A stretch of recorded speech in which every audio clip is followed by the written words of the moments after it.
ra-iisul wasaaraha Soomaaliya Mudane Maxamed Xuseen Roble iyo wafdi uu hogaaminayo ayaa maanta u baxay magaalada Geneva ee dalka Switzerland waxaana garoonka ku sii sogootiyay xubno ka tirsan golaha wasiirada. Roble ayaa Geneva uga qayb gali doona shir caalami ah oo ku saabsan abaaraha ba'an ee ka jira Geeska Afrika si gaar ahaan diiradda loogu saarayo xaaladda abaarta ee Soomaaliya. shirka waxaa sidoo kale ka qayb galaya madax sarsare iyo wasiiro kala socda dalalka deeq-bixiyaasha oo iyaguna lagu casuumay shirkaasi oo hal maalin socon doona.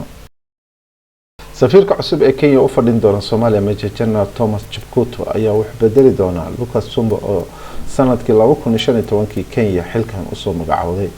sidoo kale Uhuru Kenyatta ayaa Benson Mawaliko u magacaabay qunsulka cusub ee Kenya u fadhin doona magaalada Hargeysa. wasaaradda arrimaha dibadda ee Kenya ayaa kol hore Hargeysa u dirtay saraakiil oo hogaaminayay Benson Mawaliko isagoona ku magacaawna madaxa xafiiska ilaaliyaha cilaaqaadka labada dhinac.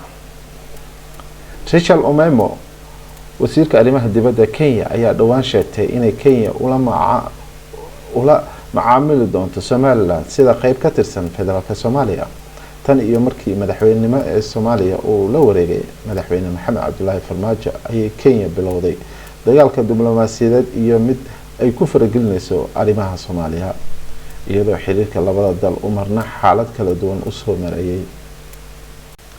guddiga doorashada guddoonka golaha shacabka ayaa qorsheynaya inay doorashada guddoonka baarlamaanka ku qabtaan meel aan ahayn Villa Hargeysa.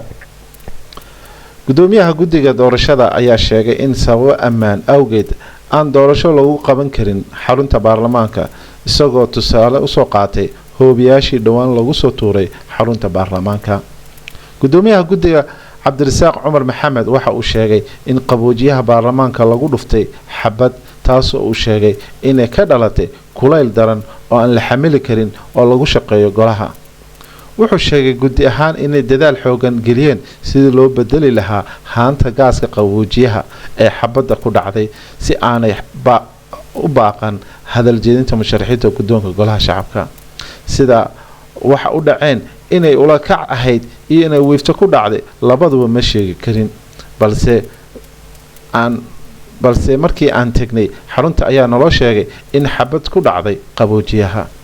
maalintii dhaweydna hoobiye ayaa ku soo dhacay xarunta golaha ayuu yiri Cabdirasaaq Cumar.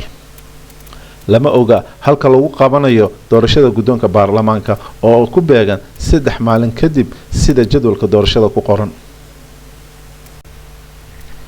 safiirka China u fadhiya Soomaaliya Fei Shengaju oo waraysi siiyay warbaahinta goobjoog ayaa ku safeeyay xoog been abuur ah oo hadal hore uga soo yeeray taliyaha ciidanka Mareykanka Afrika General Stephen Thompson ayaa dhawaan waraysi laga qaaday wuxuu ku sheegay in Soomaaliya iyo China ay ka wada hadleen qorshaha dhismaha saldhig military ee uu China ka dhisanayo gudaha Soomaaliya. China ma raadinayo inuu saldhig military ka dhisto Soomaaliya sidoo kale Soomaaliya kama aynan wada hadlin mowduucaas ma garanayo meesha xogtan laga keenay ayuu yiri safiirka China u fadhiya Muqdisho. si kastaba haatee China iyo Mareykanka ayaa loolan xoogan ugu jira saameyntooda Geeska Afrika iyagoo diblomaasiyiin gaar ah u soo dirsaday arrimaha wadamada ku yaala bariga Afrika. labada wadan ayaa mid kasta doonaya inay xiriir wanaagsan la yeesho dalalkan si ay u maalgashi ugu sameysto uguna faa'iideysto kheyraadkooda dabiiciga ah.